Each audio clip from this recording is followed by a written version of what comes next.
Mars Horizon is a strategy simulation game based around the idea of developing a space agency, steering them through the ages and potentially rewriting history along the way.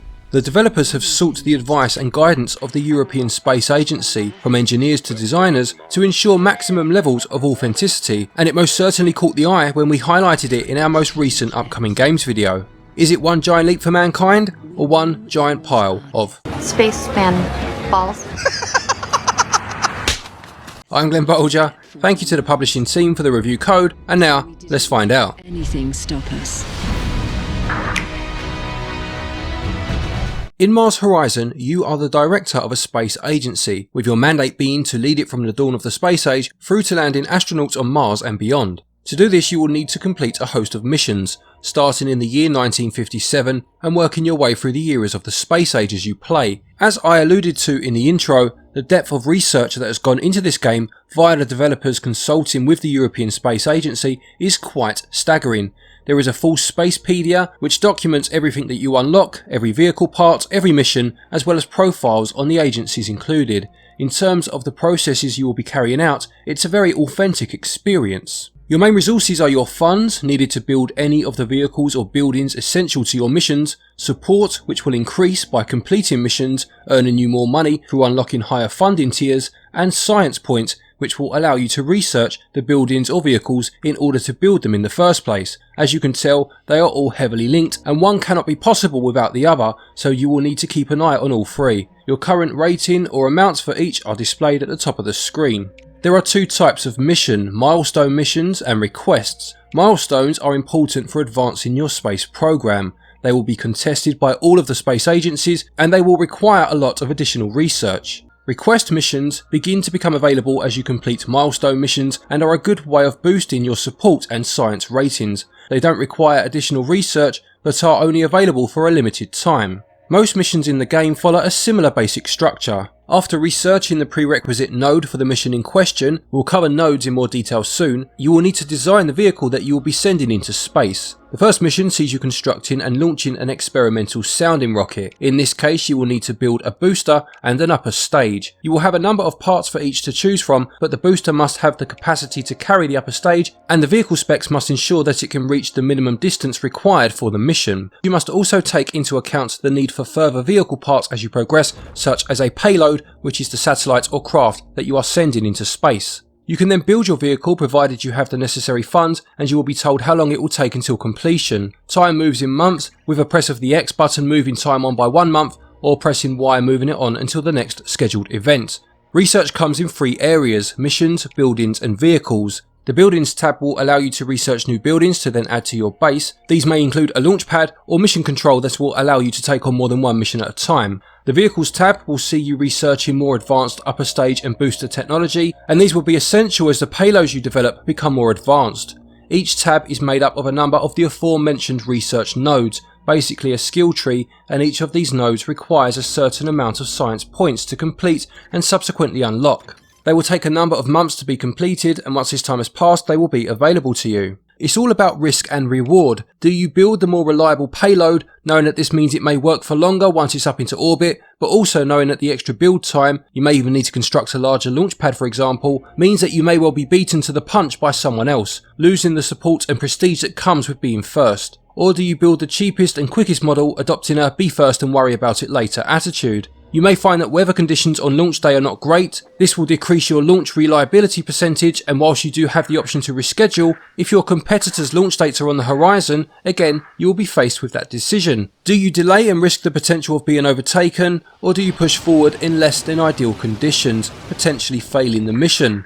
If you do fail a mission, it's not necessarily a complete disaster, unless of course it was a crewed mission, as you will learn from mistakes and the reliability of subsequent attempts will improve, albeit it will come at the expense of some support points. Plus it isn't as cut and dry as success or failure. You can have a negative launch, meaning there was a problem of some description, therefore decreasing the amount of science points you would have earned, or conversely you could achieve a positive launch and gain more rewards. For missions where you are launching and keeping something in orbit, you will then be presented with a minigame in which you must generate the stated resources in a limited number of turns in order for the mission to have been a success. These will call for you to think about the order in which you generate the resources, spending some to accumulate more, ensuring you have the required amount by the end of your final turn. Just going back to research for a moment, all of the buildings you have researched must then be constructed on your spaceport screen. This is displayed in an isometric view and is the construction simulation part of the game. Pressing X will bring up the buildings you have researched and you must then place them in your base. You can gain science boosts by placing particular buildings near others, and this is called an adjacency effect.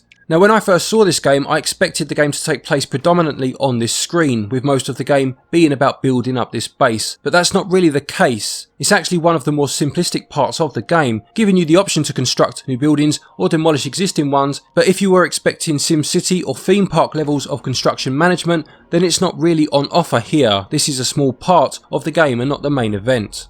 As time passes, you will be presented with scenarios giving you a choice of how to respond. It may be a reporter asking you to comment on a competitor's achievement, or being asked for your views on the existence of UFOs. Your answer will always have a positive and negative effect. Using my earlier example, praising your competitor on their achievement will see your relationship with them improve, but will also see your support rating drop slightly from your agency. Dismissing their achievement as scientifically insignificant will have the opposite effect. You can check your relationships with the other organisations, and should they be strong enough, they will turn into your allies. You will then have the option to collaborate on particular missions, sharing resources and knowledge to try and achieve something together, but then of course having to share the praise. Progressing through the eras of time will see the missions become more advanced, and as well as these more advanced missions, the eras of time unlock new parts of the solar system to explore. At this point you will find yourself needing to hire astronauts, with each of them costing a certain amount in salary and bringing particular traits and skills to the table in exchange. There is a lot to take in, and thankfully the game has a tutorial mode that you can access. Text boxes will flash up that explain new features to you, and you can disable it at any time or it ends naturally after a couple of missions. I found this a huge help and much preferred it being integrated into the main mode. With all of this in mind, gameplay is a bit of a mixture of a few different styles. You have the simple construction element, the constant need to research new skills as you would find in something like Civilization, and you have the strategy element of making the big decisions, and above all, because of this, it felt a bit like a digital board game. It can feel a bit like a jack of all trades at times, with the base building in particular almost being a bit superfluous, bar a few stat boosts based on building placement, but there is an immense sense of achievement when you are first to do something. At first I felt it was quite hard to catch up if the other organisations began to accomplish things, but then you start to realise that space is a big place, and you can look for missions no one else has yet considered and forge your own path. On the more negative side, I must say that I never saw the need to choose a more expensive model over the cheaper one, provided they both met the specification. The few times I did do this, no matter how much better my launch or payload reliability rating was, it didn't seem to improve the amount of times I got a negative launch, or even a mission failure that killed my crew. Perhaps the reasons for this are buried in the numbers. There is a lot to read after all, so maybe I missed something, but it would have been good for there to be some sort of inquest screen or inquiry after a failed launch that states the facts of the process and where you went wrong, just to make it easier not to repeat the same mistakes. The turn-based element also started to drag a little bit as you went on. To give credit where it's due, they did constantly add new elements, such as thrust points and the potential for the payload to overheat, but it was still effectively the same thing and did become a bit stale. Not a negative as such, but it does also feel, the more you play, as if a two-player mode would have been a good option. Control-wise, menus are incredibly clean and easy to navigate, with a few shortcuts assigned to particular buttons. There is one slight negative though, and that is attempting to scroll down on pages such as the research trees. You can adjust the sensitivity in the options menu, but even with this, I couldn't really find a sweet spot. Touchscreen is also not supported in handheld mode, and this does feel like a bit of a missed opportunity. Gameplay is a good blend of a few different strategy styles, and I really enjoyed the challenge of trying to be first to the next big milestone. Some repetitive moments rear their head, but in total it scores 17 out of 20. Controls work well in terms of button shortcuts and layout, although the cursor was just a bit awkward with the stick, but even so they get 16 out of 20. In terms of the visuals then, Mars Horizon uses an incredibly clean and stylised aesthetic. The main screen consisting of the planets is kept clutter free, and it's nice to see this screen evolve as more of the solar system is unlocked. The addition of any satellites or crafts to the screen as this happens is a nice touch. The close-up models of the various vehicle parts also look nice and detailed. Away from this, the game uses a hand-drawn style, and whilst in some respects it looks very effective, such as the views of outer space whilst doing the turn-based sections, other areas such as the construction, base building scenes look good but don't quite match up as well. They have a nice sense of colour, but the lack of any tone or shading does make things look a bit basic. Other areas such as the launch scenes and mission control suffer from similar sorts of issues. Audio fits incredibly well in regard to the general speed of the game and the subject matter. It's sufficiently unintrusive, but does also have its moments of being quite grandiose and awe-inspiring, and this definitely helps to set the scene. Visuals are incredibly appropriate for menus, allowing you to get the job done, and the detail in the vehicles is impressive. A few other parts aren't quite as impressive, but it never detracts from the game, and they score 16 out of 20. Audio does exactly what it needs to do and is a great fit for the subject matter, and it scores 18 out of 20. Mars Horizon costs £14.99, $19 or €19.99 or $28 Australian dollars 95. You can get 10% off of this price until the 24th of November. It takes up 2.9 gigabytes of your system storage. With the various eras of time to work through, each with a host of missions to try across a number of planets or moons, the time you get out this game will vary quite wildly. I found myself restarting the game often, or at least returning to a previous save from a few game years prior, eager to improve my performance with the benefits of hindsight. This meant I've poured hours and hours into the game, but haven't got as far as that would suggest, and still have a long way to go. I do feel that it is a game that will need a few playthroughs, or at least a few restarts to fully get your money's worth, so you have to be happy to do this, but aside from that, just the sheer amount of research that has gone into this game is quite extraordinary, and it's priced very fairly when you take this into account. Value gets 17 out of 20.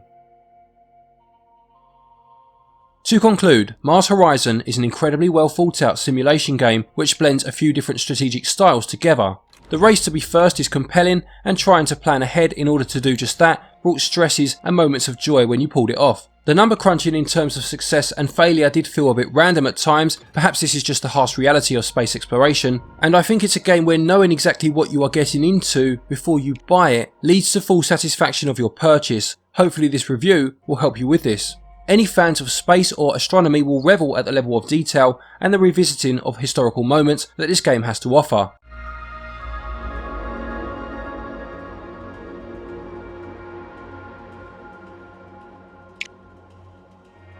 Mars Horizon gets a SwitchUp score of 84%. Thank you everybody for watching this review. Sorry it was quite long, but I feel it's just the sort of game where if you know exactly what you're getting, you'll definitely enjoy it more. Please do remember to leave a like if you like what you've just seen. A quick thank you to our patrons as always for your continued support, and to each and every one of you for watching our videos. Take care, stay safe, and until next time, happy gaming.